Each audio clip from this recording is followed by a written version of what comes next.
You ask Tiger to solve. This deals with linear equations with one unknown. The final result is x equals 6. Let's solve it step by step. Group all x terms on the left side of the equation. Subtract 6x from both sides. Group like terms. Simplify the arithmetic. Group like terms. Simplify the arithmetic.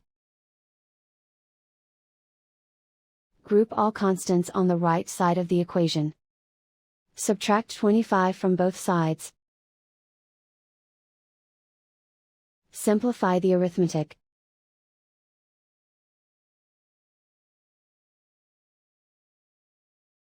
Isolate the x. Divide both sides by 5. Simplify the fraction. Find the greatest common factor of the numerator and denominator.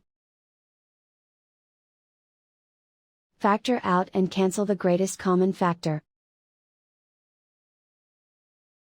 And so the final result is x equals 6.